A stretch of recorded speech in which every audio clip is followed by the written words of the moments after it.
तो कहानी की शुरुआत में चेन, केन-केन और मारिया तीनों लड़के मिलके एक स्कूल में आए एक नए लड़के साकामोटो को नीचा दिखाना चाहते हैं क्योंकि उसने बहुत कम समय में आके स्कूल के सारे लोगों का अटेंशन पा लिया था क्योंकि वो जो भी करता बहुत स्टाइलिश और बढ़िया तरीके से करता था। इसकी वजह से ही चेन गैंग चाहती है कि उसे नीचा दिखाना चाहती थी।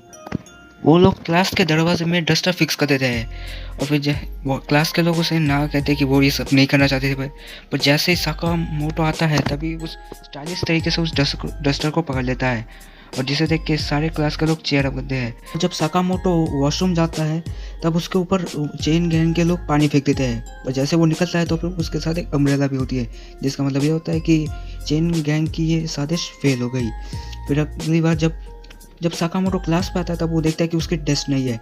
बहुत से क्लास में उसे कहते हैं कि वो उनके साथ बैठे, पर ना करके वो खिड़की पे स्टाइलिश तरीके से बैठ के बुक पढ़ रहा होता है। इससे चेन गैंग निराश हो जाती है और वो इससे भी ज़्यादा खतरनाक प्लान सोचते हैं। तो उसे झूठ बोल के साइंस लैब में ले जाया जाता है जहाँ पे उसे बांध के उसके फ़ोटो खींचने लगते हैं, पर तभी उनके सिगरेट की वजह से आग लग जाती है पूरे रूम में।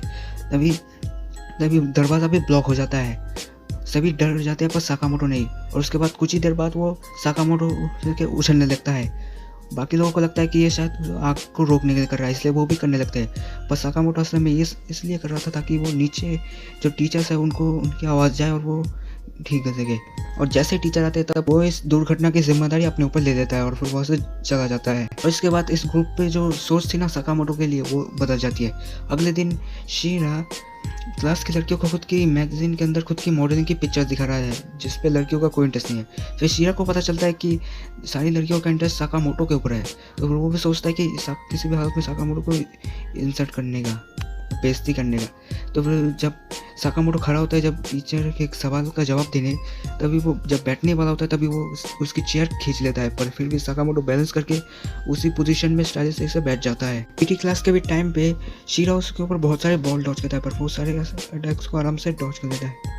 और फिर क्लास के अंदर एक बड़ी सी मधुमक्खी घुस जाती है जिसे देख के हर कोई घबरा जाता है और शीरा को लगता है कि यही सही वक्त है हीरो बनने का। तभी वो मधुमक्खी को मारने के लिए निकल जाता है। सभी लड़कियां भी देख के जल्दी से क्लास से निकल जाती है और डोर लॉक करती है, जिसकी वजह से क्लास में सारे लड़के फंस जाते हैं। तभी टीचर कहते हैं कि ये मधुमक्खी काली चीज़ों पर ज़्यादा आकर्षित होती है। ये सुनने के बाद सभी अपने कपड़े उतार देते हैं। शीरा मक्खी के ऊपर अटैक करता है पर वो चूक जाता है और ये देखने के बाद मक्खी भी उसके ऊपर हमला करने वाली थी, तभी उसके साथ साकामोटो आ जाता है बीच में और तभी साकामोटो और मक्खी के बीच में लड़े होते हैं। फिर अंत में जाके साकामोटो मक्खी को भगा देता है। ये देख के क्लास के सारे साकामोटो की तारीफ कर रहे होते हैं। बाहर पार्क में साकामोटो देखता है कि कोमोडो को कुछ लड़के प्रोटेक्शन मनी के लिए परेशान करते हैं। जब साकामोटो उसके पास जाता है तब वो उससे मदद की गुहार लगाता है कोमोडो। फिर कोमोडो कहता है कि वो घर से झूठ बोल के पैसे देता है और फिर साकामोटो इस घर में कुछ सोचता है और फिर तब वो रेस्टोरेंट में काम करते हैं जहाँ पे साकामोटो को काउंटर पे काम मिलता है और फिर वहीं पे कोमोडो को झाड़ू पोछा करने का काम मिलता है। और साकामोटो के अट्रैक्टिव स्वभाव की वजह से लड़कियों की लाइन लग जाती है काउंटर पे और शाम होने तक कोमोडो भी खुद के काम को पसंद करने लगता है। फिर कुछ ही दिन बाद वही लड़के आते हैं उसकी रेस्टोरेंट पे जहाँ उसे तंग करते हैं और फिर उसे देख के परेशान करते हैं और फिर वो कहते हैं इसे पार्क में मिलने को। फिर बाद में जाके कोमोडो उन लोगों को पैसा दे रहा था तभी उसने लास्ट मोमेंट पे उसने खुद का माइंड चेंज कर लिया। फिर इसके बाद उन लड़कों ने उसे बहुत मारा पर फिर भी कोमोडो ने हार नहीं मारा। पर उसी वक्त साकामोटो आ गया और फिर उसने कोमोडो को बचा के उन लड़कों को बहुत सबक सिखाया था और वो अंत में कोमोडो को खुद सज़ा देने का मौका देता है और अंत में वो लोग भाग जाते हैं। वो लड़के लास्ट में सारे लड़के एना के लिए दीवाने होते हैं पर एना साकामोटो के लिए दीवानी होती है, पर वो कितनी भी कोशिश करे साकामोटो उसके ऊपर ध्यान नहीं देती। एना साकामोटो के साथ कोकेरी गेम खेलना चाहती थी पर साकामोटो ना बोल देता है और तभी दो और लड़की आती है और फिर कहते वो एना के साथ खेलना चाहते हैं, पर एना को लगता है कि ये दोनों एना का गेम खराब कर रहे थे। फिर साकामोटो बोलता है कि तुम तीनों एक साथ खेलो, मैं बस देख लूँगा। पर ये एक तरह का जादुई गेम है और इस गेम को खेलते समय उनसे गलती से कॉइन गिर जाता है जिसकी वजह से गेम का भूत साकामोटो के अंदर चला जाता है।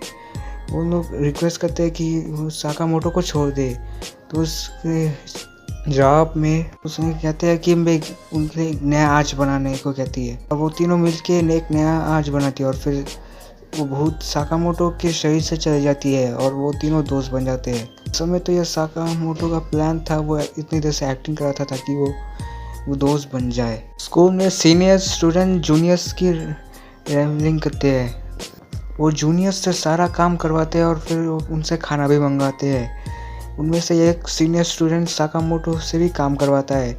जब वो साकामोटो को बुलाता है तभी वो साकामोटो जल्दी से आके उनके काम होता है। कोबुटो कहता है कि तुम आखिर लोगों के काम ही क्यों कर रहे हो। तो फिर साकामोटो कहता है कि हमें खुद के सीनियर्स की बात माननी चाहिए। उन सीनियर स्टूडेंट में से एक का नाम मारियामा था। वो बार बार साकामोटो को छोटी बातों के लिए बुलाया करता था और साकामोटो भी बिना हिचक के उसके काम करने के लिए तैयार हो जाता था। जब उसके जूते साफ करता देता था, उसे मसाज करके देखा, तो उससे शेव कराता है साकामोटो से, यहाँ तक कि खुद के नाखून भी साफ करवाता है। मारियामा का इससे भी मन नहीं भरा, तो वो साकामोटो कहता है कि मुझे बार बार तुम्हें बुलाना अच्छा नहीं लग रहा है, तो इससे तुम खुद की मर्जी से मुझे सेवा करो। इसके बाद साकामोटो हर जगह हर समय मारियामा की सेवा करने के लिए पहुंच जाता है, जिससे मारियामा को अच्छा नहीं लगता है। साकामोटो का इस तरह के अजीब से हमसे वो डर जाता है और फिर वो साकामोटो से छुपने लगता है, पर छुपने का भी कोई फ़ायदा नहीं होता। साकामोटो से हर बार पकड़ लेता है फिर, और अंत में जाके उसे खुद की गलती का एहसास होता है और वो खुद का काम खुद करने लगता है। साकामोटो कोबुटो के घर में आके उसे उसके पढ़ाई में मदद करने लगता है, पर जैसे उसकी माँ आने वाली होती तभी कोबुटो कहता है कि छुप जाओ, क्योंकि इसका कारण था कि जब साकामोटो पहली बार आया था कोबुटो के घर में, तब उसकी माँ के लिए उसने बहुत ही अच्छा एक गिफ्ट लेके आया था, जिसके बाद ही कोबुटो की माँ साकामोटो के पैर में पड़ गई थी और कोबुटो की माँ को भी पता चल गया था कि साकामोटो घर पे है। और इसके बाद उसे पूरे घर में ढूंढने लगती है और साकामोटो भी किसी तरह बच के जाता है और झूठा एग्जिट का दिखावा करके वो बच जाता है किसी तरह से। अंत में कोबुटो की माँ एक टीवी सीरीज देखती है कि जिसका एक्टर बिल्कुल साकामोटो जैसा होता है। साकामोटो हर बार में स्कूल में लास्ट मोमेंट पे आता था। जिम टीचर इससे परेशान हो गए थे। वो हर बार किसी न किसी तरह से कोशिश करते कि साकामोटो घर स्कूल में ना आए ढंग से, और लास्ट मोमेंट में वो किसी न किसी तरह से स्कूल में आ ही जाता था। बस उसके जिम टीचर यही बस एक मौका ढूंढ रहे हैं कि कब उसे साकामोटो को पनिश करने का। जिम टीचर एक बार साकामोटो को चेन गैंग के साथ देखते हैं और उनके वहाँ पे धुआं उठ रहा था, तो उन्हें लग रहा था कि ये वो स्मोक कर रहे होंगे। जब वो जाता है तब वो देखते हैं कि वो बलून उड़ा रहे थे। एक बार साकामोटो उनके साथ खेल रहा था, पर बाद में पता चला कि वो तो ऊपर की धूल को साफ कर रहा था। और ऐसे ही एक बार जिम टीचर देखते हैं कि साकामोटो क्लास में खाना खा रहा होता है, तभी वो उसे बाहर भेज देते हैं और फिर इसके बाद जिम की खुशी का ठिकाना नहीं होता। पर जब जैसे वो बाद में जाके देखते हैं कि वो साकामोटो एक जख्मी चिड़िया को खाना खिला रहा होता है। आर्ट क्लास में सभी लड़कियां साकामोटो की पार्टनर बनने के लिए क्रेजी है। इस ना किसी तरह जीत जाती है और फिर वो साकामोटो को ड्रॉ करने की कोशिश होती है, और जैसे ही साकामोटो खुद की ड्राइंग दिखाता है सबको, तो फिर वो उसमें एक अजीब सी ड्राइंग बनाई हुई होती है, जिसे देख के ऐना दुखी हो जाती है। तभी जब साकामोटो उल्टा करके दिखाता है तब वो देखते पाते हैं कि उसने एक सुंदर सी परी को ड्रॉ किया है। स्कूल में आग लग चुकी थी और चेन अकेला फंसा हुआ था स्कूल के अंदर। उनको बचाने के लिए साकामोटो जैसे दौड़ के स्कूल में चला जाता है और उस चेन को उतार देता है और खुद के बना हुए पैराशूट से वो खुद भी उतारता है, जिसे देख के हर कोई चांदी बजाना शुरू कर देता है। चेन गैंग मिलके एक गड्ढा खोदती है कि वहाँ से जाने वाले लोग उस गड्ढे में गिर जाए, उन्हें मजा आए। पर वो जैसे ही उस गड्ढा बनाते हैं तब उससे साकामोटो जाने लगता है और उस गड्ढे में गिर जाता है। और वो जब गड्ढे में आके देखते हो तो उन्हें साकामोटो नहीं मिलता। वो 3 दिन लगातार साकामोटो को ढूंढते हैं पर उसका कोई अता पता नहीं चल पाता। इसके बाद वो लोग दुखी हो जाते हैं कि साकामोटो गायब होने की वजह से। उन्हें लगता है कि शायद इस गड्ढे में गिर के साकामोटो धरती के दूसरी ओर चला गया होगा, ब्राज़ील में, इसलिए चेन में वहाँ उसमें कूद जाता है, पर वो कहीं नहीं जाता। बाद में जब साकामोटो भी उधर आता है तब वो देख के शॉक हो जाते हैं लोग। बाद में वो चेन को उधर से उठाते गए। इन 3 दिन वो शहर में था, पर वो डिफरेंट आउटफिट की वजह से लोग उसे पहचान नहीं पा रहे थे। चेन ये देख के खुश होता है कि वो साकामोटो को मिल गया है। सॉफ्ट बॉल प्रैक्टिस में साकामोटो की बॉल गलती से कोबुटो में लग जाती है और उसके नाक से खून निकलने लगता है। साकामोटो कोशिश करता है उस नाक से खून रोकने के, पर वो नहीं होता। तब में वो खुद के टी शर्ट को फाड़ के उससे खून रोकता है और फिर बाकी लड़कियां साकामोटो की बॉडी देख के चिल्लाने लगती है। वहीं पे एक सीनियर स्टूडेंट था हायामुसा, उसे लड़कियों के अंदर साकामोटो का इतना क्रेज़ देख के उसे जलन होने लगती है। उसे अच्छा नहीं लग रहा कि लड़कियाँ साकामोटो के लिए दीवानी है इतनी। उसका दोस्त मारुयामा साकामोटो को देख के घबरा जाता है और वो हायाबुसा को कहता है कि नहीं, तुम साकामोटो से दूर रहो तो ही बेहतर है। पर फिर भी हायाबुसा साकामोटो के क्लास में आके साकामोटो को कहता है कि स्कूल के बाद उसे मिलने को। हायाबुसा के चेलों को पता था कि साकामोटो नहीं आने वाला, इसलिए उसकी चीज़ें भी चुरा लेते हैं और इसके साथ साथ काबुटो के बाल भी काट देते हैं। इस सभी के बाद साकामोटो हायाबुसा से मिलने के लिए तैयार हो जाता है और फिर मिलने उन दोनों के बीच में लड़ाई होने वाली होती है, तभी एक पुलिस वाला आ जाता है और फिर तब साकामोटो कहता है कि हम लोग लड़ नहीं रहे थे बल्कि सूमो खेल रहे थे। पुलिस वाला इस गेम का बहुत बड़ा दीवाना था, इसलिए वो भी रेफरी बनने के लिए तैयार हो जाता है। वो दोनों पुश सूमो खेलने लग जाते हैं। हाँ, वो दोनों खुद के वो गिराने की बहुत कोशिश करते हैं। हायाबुसा को ये बहुत ही सीरियस ले लेता है इस गेम को। वो पूरी जान लगा के साकामोटो गिराने की कोशिश करता है, पर साकामोटो एक उसका स्पेशल मूव यूज़ करके उसे गिरा देता है और फिर उसे टैक्सी में बुला देता है। असल में तो ये मूव था, स्पेशल मूव था कि वो टैक्सी बुलाने के लिए।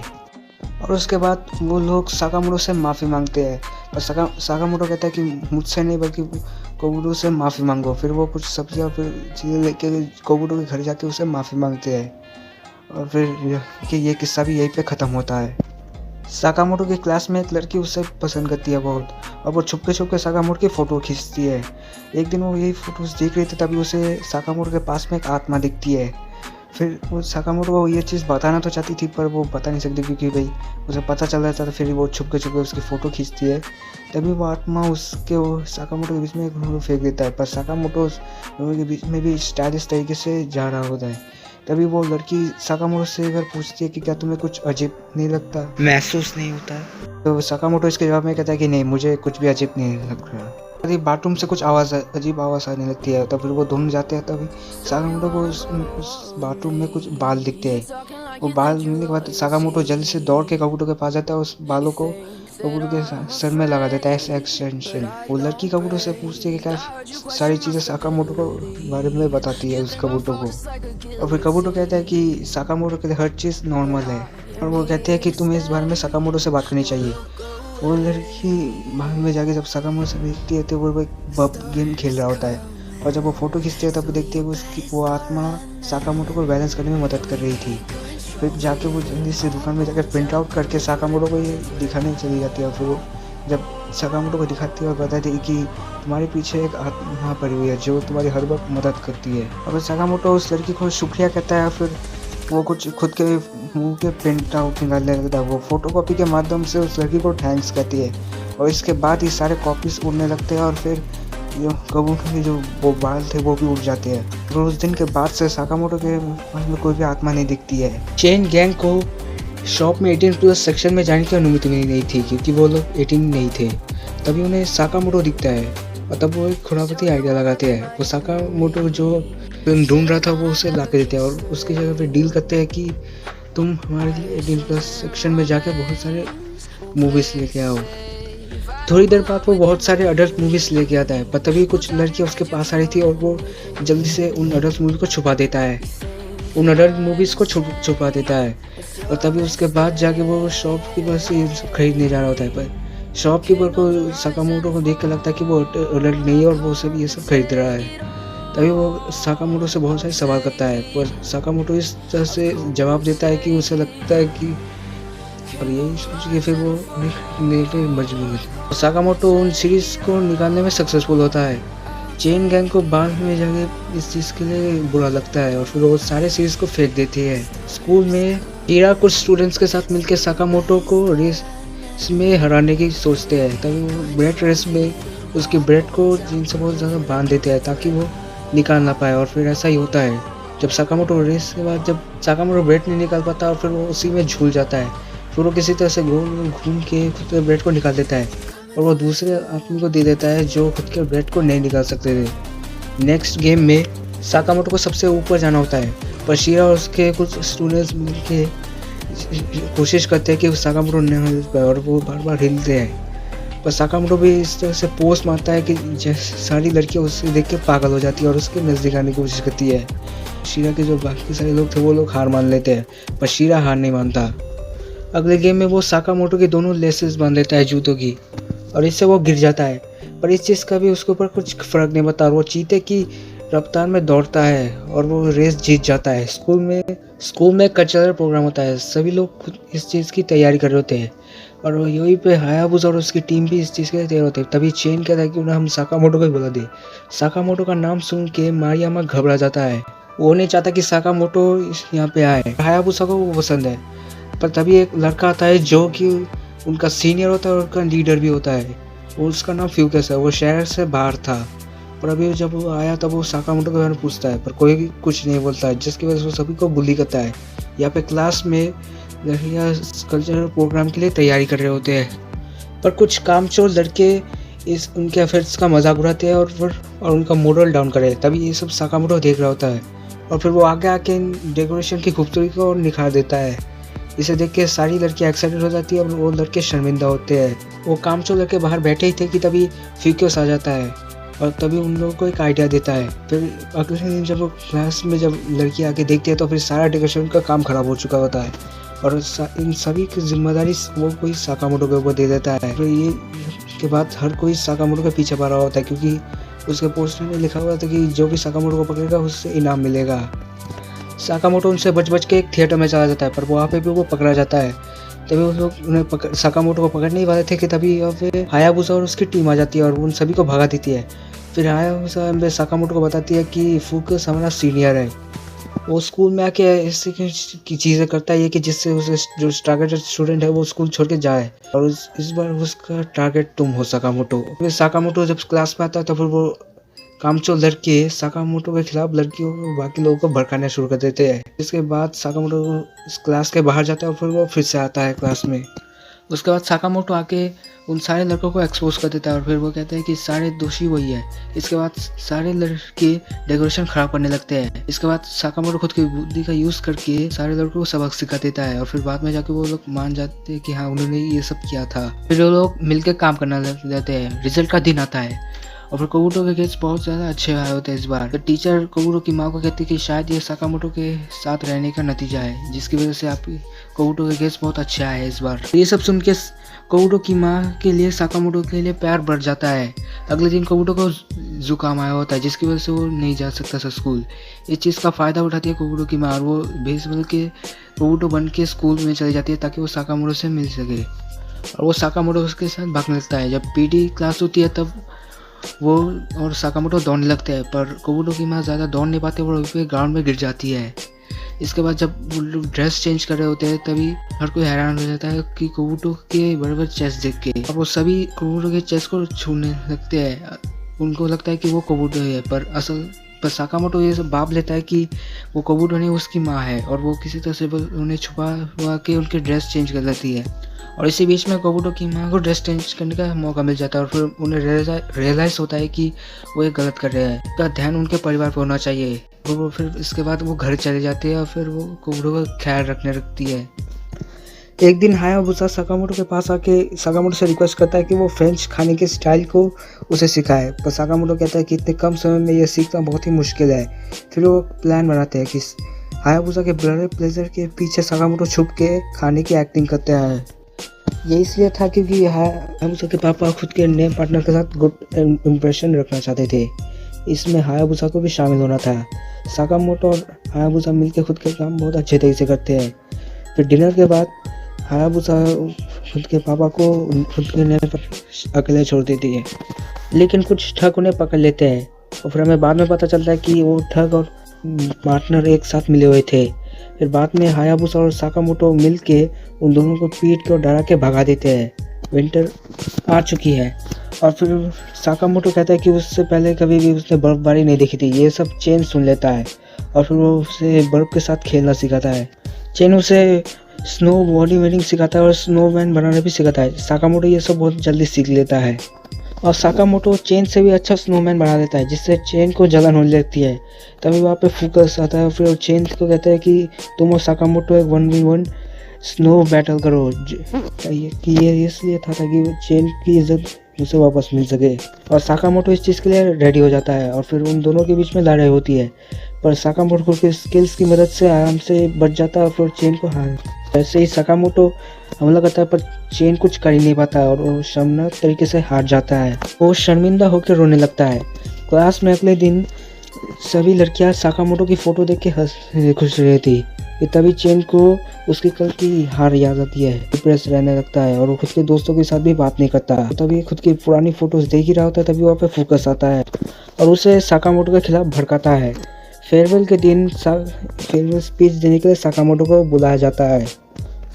सबसे पहले तो वो छत में अटके उस बॉल को नीचे उतारता है और फिर उसे एक लेमेटो के नाम पे गैजेट स्टूडेंट्स को नाम पे करता है और उसके बाद वो स्पीच देने लगता है। पर तभी वहाँ पे चेन आता है और फिर वो एक बैट के साथ, और वो चेन बैट के साथ साकामोटो मार रहा होता है पर साकामोटो उसके हर मूव से बच जाता है और फिर उसे एक फेयरवेल लेसन की तरह बताता है।